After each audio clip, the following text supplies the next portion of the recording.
Yeah, right. They are that. They're very big, very physical. When you talk about big, their offensive line is huge. They probably average about 330 across the board. Got one guy in the 345 range, another guy in the 350-pound range. But they like to maul you. They love to run the football.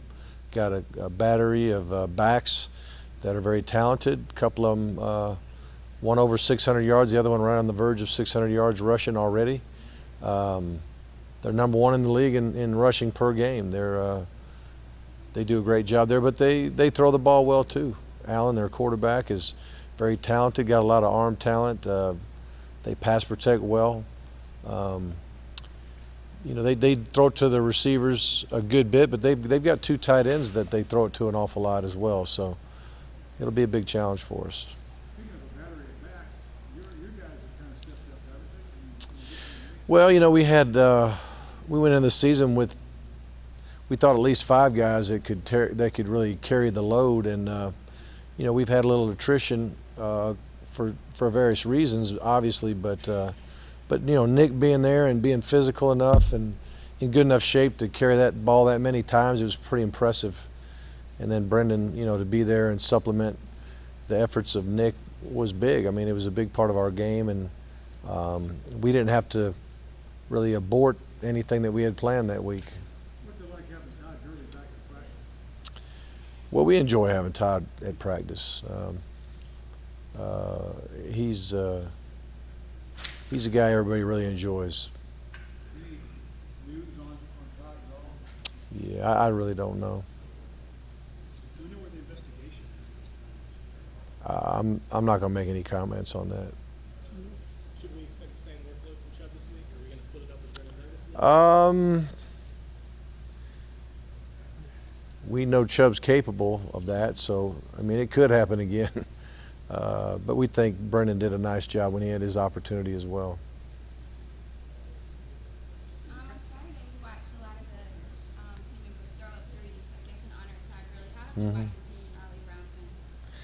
Well, I mean, we're a close-knit bunch. Those guys really enjoy each other. We work hard on team unity, and so when somebody on the team is hurting, the guys want to pick them up. So I'm sure that's what that was all about.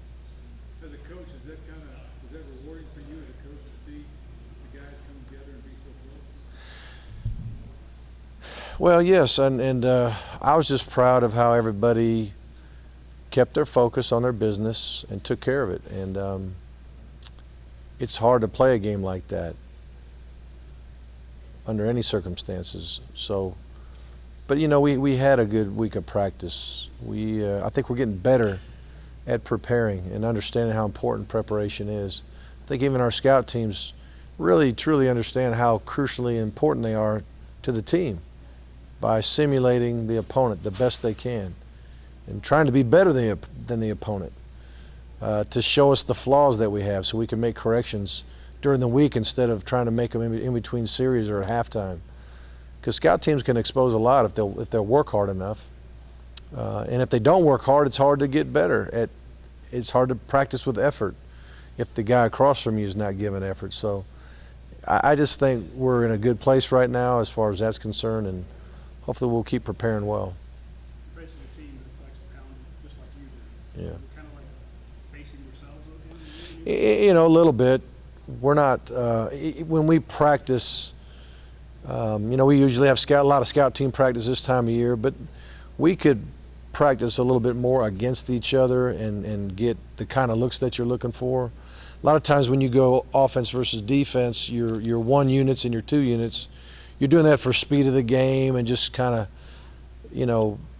trying to simulate the pace and the physicality of what the game's going to be like. But not necessarily, it doesn't always match up scheme-wise. This game, it does match up scheme-wise when we go against each other. You guys been doing more new huddle this year or less? We're about the same. Towards the end of some games, we have slowed it down on purpose to, just kill clock. We had a chance to do that this last week. Had a chance to do it against Vanderbilt. We had a chance to do it against Clemson. So there's been definitely we're slowing it way down at that time of the game to try to milk as much time off the clock. Got time for one more? We asked Sterling Bailey, who's the toughest guy to bring down out of his running backs. He mentioned Dominic Bryant. Dominic's tough. Any thought about maybe bringing him over? You know, there's not, you know, I don't know if that's what we're going to do, but he's very heavy too. They use the term heavy. That guy's heavy, and meaning he's hard. He's tough.